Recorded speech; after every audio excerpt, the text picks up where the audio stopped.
Section 12.4, the first part, properties of logarithms. All right, so now we've talked about logarithms and what they are. Now we're going to get to use them and do stuff with them.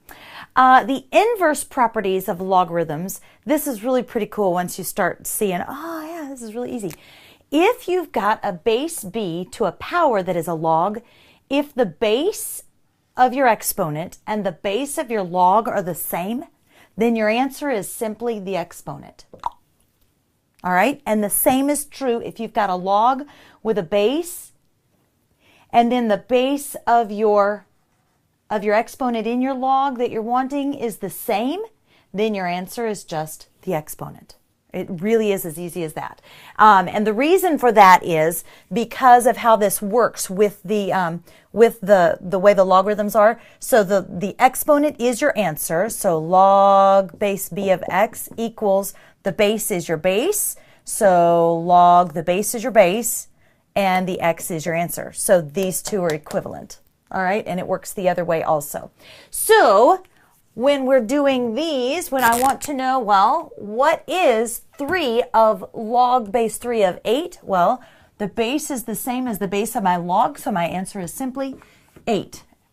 And that's why on your assignment sheet I have 23 problems, but they're easy. A bunch of them are like this, all right? So if the base is 6 and the base on your log is 6, your answer is just x. All right, you've got the log, and then the backwards direction works also. If you've got log of base 3 of 3 to the 6th power, your answer is just the power.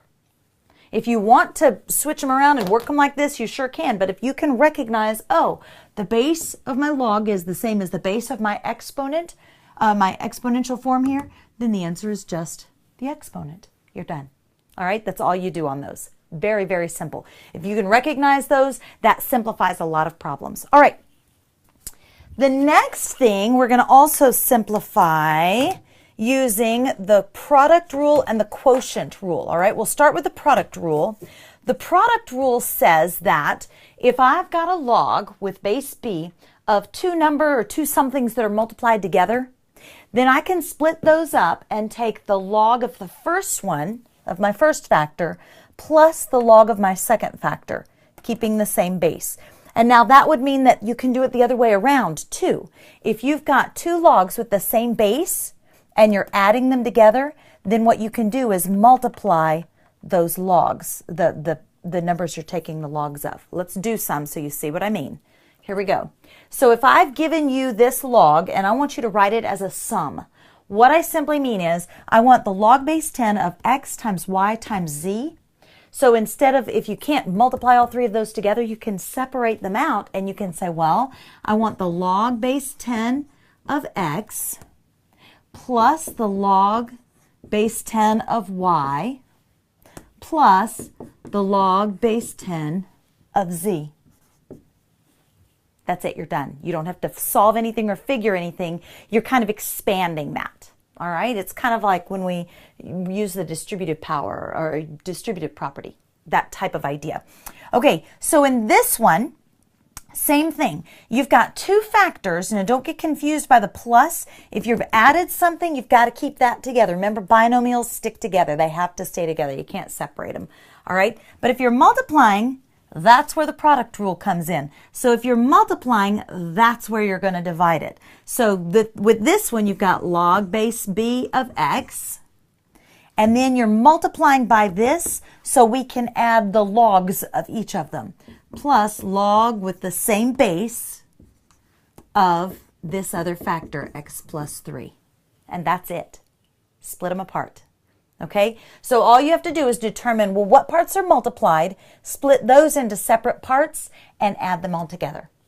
All right, now we can go backwards from that also. If I give you a sum, you can write this as a single log. So now if the logs are if the base of the logs are the same, log base 3 of 8 plus the log base 3 of 2. So because of this, I can go backwards and I can say, well, this is the log base 3 of 8 times 2. 2. So then you just multiply it. Equals the log base 3 of 8 times 2 is 16. You're done. That's it. All right? Okay, same thing here. Don't get all, oh, it's long and crazy. It's okay. We're going to make it quicker and easier. We're going to simplify it down. We've got log base 8 here, log base 8 here, log base 8 here. So they're all the same. So we're going to have log base 8, and now we're going to combine them all together. So we've got a 5 and an x and a 2x minus 3. We're going to multiply all three of those together and be done. So we've got 5x times 2x minus 3. And now this actually isn't all the way complete because you can multiply it through. Remember, distribute it through. So that's going to be the log base 8 of 5 times 2 is 10x squared. And then take the 5x times the negative 3, so minus 15x. And you should know how to distribute by now. All right? Easy enough? I think so. All right. So once you get that, do you know that multiplication and division are kind of opposites of each other? So the division is going to do kind of the same thing, only opposite, right? The quotient rule says if you're dividing two numbers, then you can take the log of the numerator and subtract the log of the denominator. All right? That makes sense? Addition and subtraction are opposites. Multiplication and division are opposites. So hopefully it should click and go together in your brain. So all you're going to do with this is I'm going to give you a log of a division problem, and you're going to make it into a subtraction problem and spread it out. So if I want this written as a difference, you're going to keep the log with the base the same, log base 5 of the numerator minus log base 5 of the denominator. And that really is all it is. It really is that simple, okay? Same thing here. Keep the log the same. See if you can get ahead of me. See if you can do the whole thing, and don't get scared by the binomial. All right? Log base 4 of the numerator minus log base 4 of the denominator, which is x minus 5. So the whole x minus 5 needs to be in parentheses so that you keep it together and you know it's not log base 4 of x, and then subtract 5 from that. All right? Be sure to keep that binomial together. All right. Now, one more thing that I didn't have room for on my board. So let me write them out. We're going to do, of course, we're going to go backwards on the, let's see if I can have all of them on the board at the same time. This one is log base 9 of 3. See if you can do it as I write it, okay? Minus log base 9 of x. That's the first one. And then the last one is going to be log base 10 of what? Of x. Minus log base 10 of x squared plus 4. I'm trying to confuse you and frustrate you, and you know, with all the binomials, it's not frustrating and confusing or scary at all. So now what we're going to do is I want this written as a quotient. I didn't write out the instructions, but here I am telling you. Write these logs, write this difference as a quotient. So what you'll do is, because the log has the same base, because these are the same, what you can do is you can take them and you can put them together. Because we're subtracting these logs, we can divide. All right? So if we take the log base 9 of 3 and subtract the log base 9 of x, that's the same as taking the log base 9 of 3 divided by x. Done. Same thing here.